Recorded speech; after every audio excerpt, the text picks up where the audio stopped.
একের পর এক আমেরিকার অর্থায়ন বাংলাদেশে বন্ধ হয়ে যাচ্ছে। আজ আবারও একটা ঘোষণা, $29 মিলিয়ন যেটা বাংলাদেশে ঢুকতে চলেছিল সাহায্যের নামে, এই বুড়া বাইডেন যে স্বীকৃতি দিয়ে গিয়েছিল, সেই $29 মিলিয়ন অর্থায়ন বাতিল করে দিল আবারও যুক্তরাষ্ট্র। আজকে এই ঘোষণা এসে গিয়েছে। সুতরাং ডক্টর মোহাম্মদ ইউনূসের পাছাটা ফেটে লাল হয়ে গিয়েছে। কিন্তু তার থেকেও বড় কথা, সে এই তার পাছা ফেটে যাওয়াটা কাউকে দেখাতে পারছে না, করতেই পারছে না, কাউকে বলতেই পারছে না আমার পাছাটা ফেটে গিয়েছে রে ভাই, একটু মলম লাগিয়ে দিয়ে যা। চুপচাপ নিজেই সহ্য করতে হচ্ছে। আর সেই জন্যই এখন ডক্টর মোহাম্মদ ইউনূস এমন কিছু মন্তব্য করেছে মোদিকে নিয়ে, যেটা মানে একেবারে দিশেহারা মানুষই এরকম একটা মন্তব্য করতে পারে। কিন্তু প্রশ্ন হচ্ছে, ডক্টর মোহাম্মদ ইউনূসের ভাই পাছাটা ফাটলো কি করে? কেন বুঝতে পারছেন না? এই ডক্টর মোহাম্মদ ইউনূস নামক স্বৈরা শাসক, চিটিংবাজ, সুদখোর, তিনি তো ভেবেছিলেন যে এই যে বাইডেনের আমলে যেসব স্বাক্ষর করা আছে, আর্থিক সহায়তা, এড, এগুলো বাংলাদেশে তো ঢুকবে, বিলিয়ন ডলার ঢুকবে, সেখান থেকে মোটামুটি একটা বড় মিলিয়ন আমি আত্মসাৎ করে ভোটের আগে একদম সুকুত করে সরে পড়ব, বাকি বুড়ো যে জীবনটা আছে সেটা, বয়স্ক জীবনটা আরামসে কাটাবো। কিন্তু যখন আমরা দেখতে পাচ্ছি যে একের পর এক আমেরিকার প্রত্যেকটা অর্থায়ন বন্ধ হয়ে যাচ্ছে, একের পর এক, আজ আবারও একটা বন্ধ করে দিল, তখন এটা ইউনূসের পাছা ফাটা ছাড়া আর কি বলবো বলুন?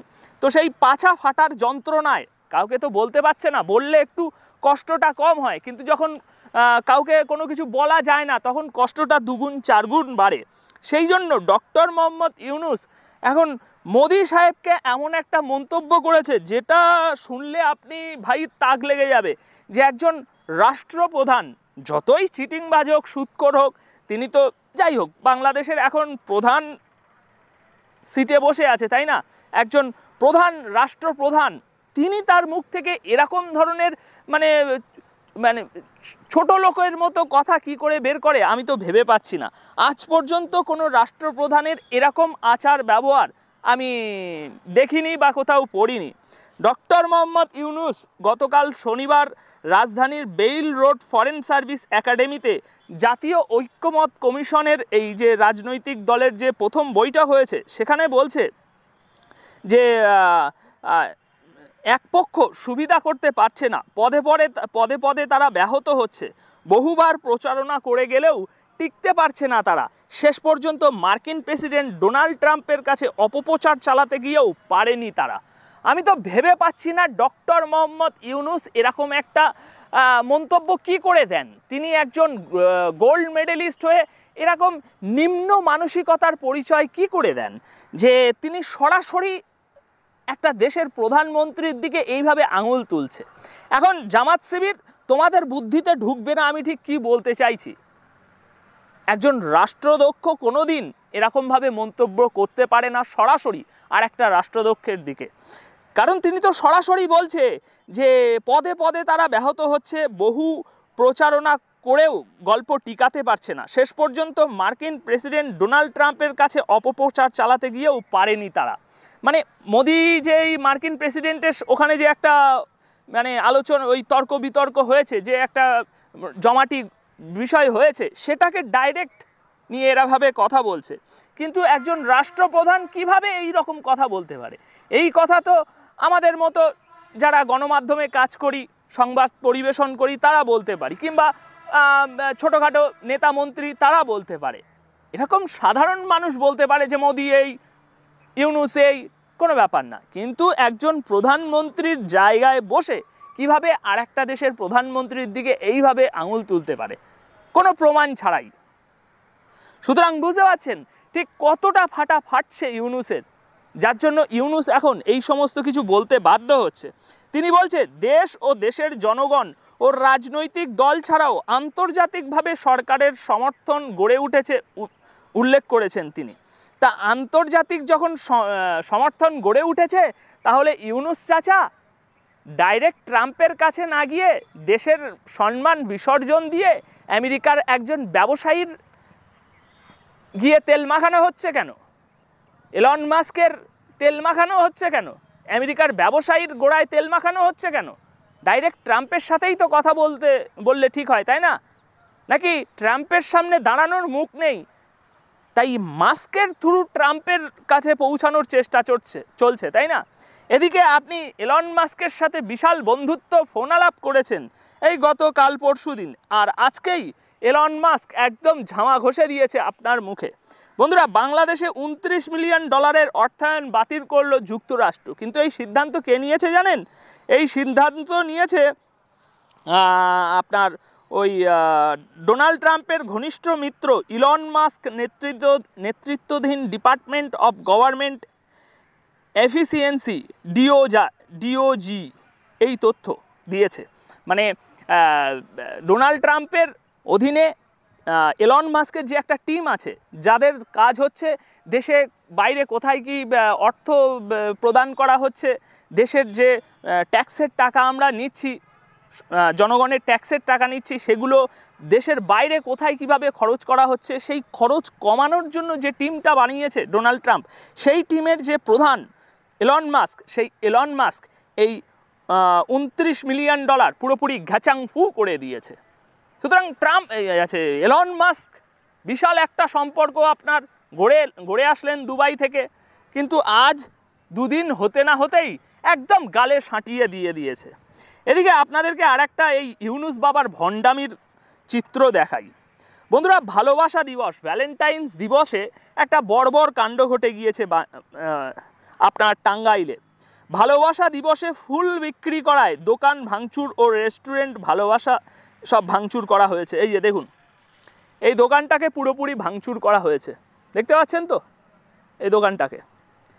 শুধু ভালোবাসা দিবসে 14ই ফেব্রুয়ারি ভ্যালেন্টাইন্সে এই দোকানদারের অপরাধ ছিল, সে গোলাপ ফুল বিক্রি করেছে, তাই গোলাপ ফুল বিক্রি করাতে তার দোকান ভাঙচুর করে দেওয়া হয়েছে। ফুলের দোকানদার বলছে, দোকানে ফুল বিক্রি করি দীর্ঘদিন ধরে, বিকেলে কিছু লোকজন এসেই আক্রমণ চালিয়ে দোকান ভাঙচুর করে।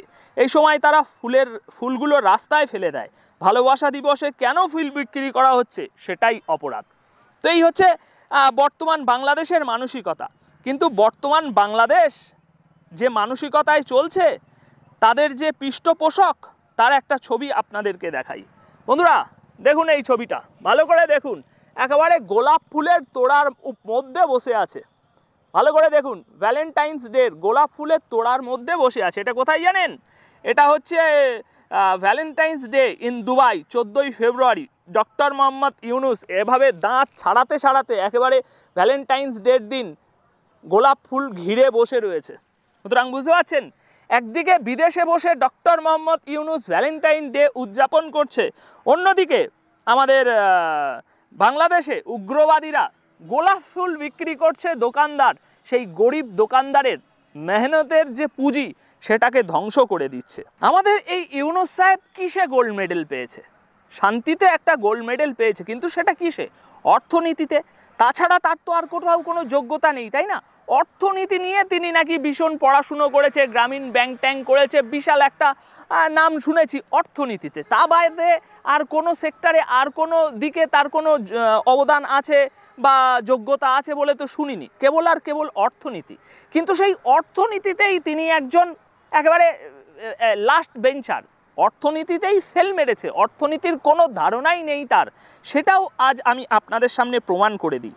বন্ধুরা, ভোক্তাদের কাঁধে বাড়তি করের বোঝা, উত্তরে করণীয় শীর্ষক একটা গোল টেবিল আলোচনা হয়েছে রাজধানীর গুলশান MCCI সম্মেলন কক্ষে। এই আলোচনাটি অনুষ্ঠিত হয়েছে। এই আলোচনায় কে কে ছিল শুনবেন? মানে কে বলতে কীরকম লেভেলের লোকজন ছিল? বাংলাদেশ উন্নয়ন গবেষণা প্রতিষ্ঠানের সাবেক মহাপরিচালক ও বাংলাদেশ ব্যাংকের সাবেক প্রধান অর্থনীতিবিদ এনারা ছিলেন, প্লাস আরও যারা ছিলেন তারা হচ্ছেন Bangladesh auto biscuit and bread manufacturers অ্যাসোসিয়েশনের সভাপতি। আচ্ছা, তাছাড়া ছিল প্রাণ RFL গ্রুপের চেয়ারম্যান ও CEO। মানে এরকম একটা গোল মিটিং হয়েছে, ঠিক আছে?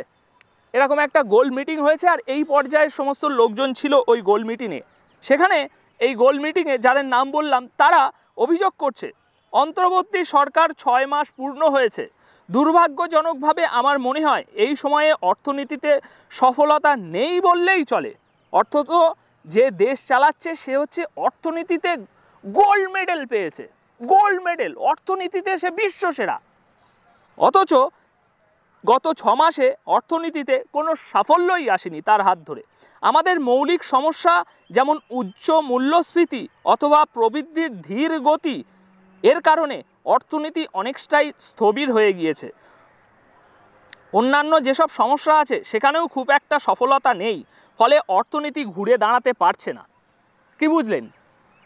যে জন্য তার একটু যোগ্যতা আছে বলে আমরা জানি, সেই জায়গাটাতেও সে পুরোপুরি ফেল মেরেছে, তার কোনো যোগ্যতা নেই আমরা দেখতে পাচ্ছি। কেননা এখানে তো পরিষ্কার তারা বলছে, বাংলাদেশে বসেই বলছে, বাংলাদেশের মতো দেশ মূল্যস্ফীতি নিয়ন্ত্রণ করতে মুদ্রানীতি এককভাবে কোনো ফলাফল আনতে পারে না। আচ্ছা, আর কি বলা হচ্ছে? অর্থনীতিতে যেসব নীতি নেওয়া হচ্ছে সেগুলো একটির সঙ্গে আরেকটির সম্পৃক্ততা নেই, খুব চিন্তাভাবনা করে নেওয়া হচ্ছে না, হঠাৎ করে সিদ্ধান্ত নেওয়া হচ্ছে। তাহলে একজন অর্থনীতির হাতে কিভাবে এরকম সিদ্ধান্ত নেওয়া হয়, তাই না? তিনি তো অর্থনীতি নিয়ে একদম পুরো মাস্টার।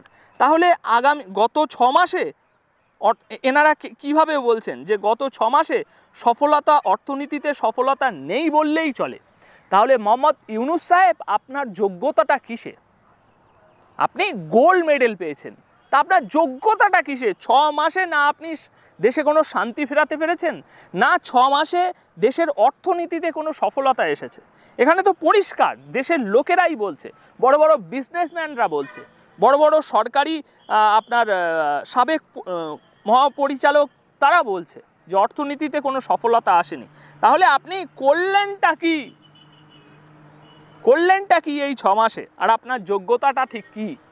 তো মোটামুটি এখন যেটা বোঝা যাচ্ছে যে ইউনূস সাহেবের যে একটা মহাপরিকল্পনা ছিল, বিদেশ থেকে ব্যাপক মোটা মোটা একটা টাকা আসবে, সেই টাকাটা এখন পুরোপুরি আসা বন্ধ হয়ে গিয়েছে। আর তাতে করে আমাদের ইউনূস সাহেবের একেবারে মানে যে একটা বিশাল স্বপ্ন সে দেখে রেখেছিল, সেই স্বপ্নটা পুরোপুরি ধূলিসাৎ হয়ে গিয়েছে। সেই জন্য এখন নানা রকম পাগলের পোলাক বকতে শুরু করে দিয়েছে তারা। এছাড়াও আরও অনেক বিষয় আমরা সামনে দেখতে চলেছি। এদের ছটফটানি ঠিক এক্ষুনি থামবে না, এদের ছটফটানি আরও বাড়বে, কারণ গলা তো আস্তে আস্তে চেপে ধরা হচ্ছে, তাই না? এরা এখন বিশাল সোশ্যাল মিডিয়াতে এসে বিশাল উস্কানিমূলক কথাবার্তা বলছে, যে যাতে মানে আওয়ামী লীগ, শেখ হাসিনার একেবারে পুরো মানে শিরোচ্ছেদ হয়ে যায়। কিন্তু ভাই, আরেকটু অপেক্ষা করো, আরেকটু অপেক্ষা করো। তোমরা তো বলছো যে ডোনাল্ড ট্রাম্প এসে গেল, কিন্তু এখনও তো শেখ হাসিনা টুক করে ঢুকবে বলেছিল, ঢুকতে পারলো না। তাহলে এখন যদি উল্টে আমরা প্রশ্ন করি যে তোমরা তো বলেছিলে আমরা বিচার শুরু হওয়ার 1 মাসের মধ্যে শেখ হাসিনাকে কাঠগড়ায় দাঁড় করিয়ে বিচার করব আর কারাগারে পাঠাবো, তো 1 মাস তো উল্টে 6 মাস হয়ে গেল। শেখ হাসিনাকে ধরা তো দূরের কথা, এখনও তার মুখটাও বন্ধ করতে পারলে না। তাহলে তোমরা কি করছো? শেখ হাসিনার দেশে ফেরা যতটা না সহজ, তার থেকে বেশি সহজ শেখ হাসিনাকে দেশে ফিরিয়ে নিয়ে আসা, তাই না? প্লাস তোমাদের এই আছে ইউনূস বাবার বিশাল আন্তর্জাতিক সমর্থন রয়েছে, তোমাদের এই সরকার সারা আন্তর্জাতিক সমর্থনে একেবারে ভরপুর, টলমল করছে। তা কেন তোমাদের ক্ষমতা হচ্ছে না শেখ হাসিনাকে ফিরিয়ে নিয়ে আসা? তোমাদের সমর্থক যারা, তারা তো চাতক পাখির মতো এইভাবে তাকিয়ে বসে আছে, কবে আমরা শেখ হাসিনাকে ধরবো? তা তোমাদের কেন সেই যোগ্যতা, সেই ক্ষমতা হচ্ছে না? পারলে কমেন্ট বক্সে অবশ্যই উত্তরটা দিয়ে যেও। ধন্যবাদ দর্শক বন্ধুরা, দেখা হচ্ছে পরবর্তী ভিডিওতে আরও একটি নতুন আলোচনাতে।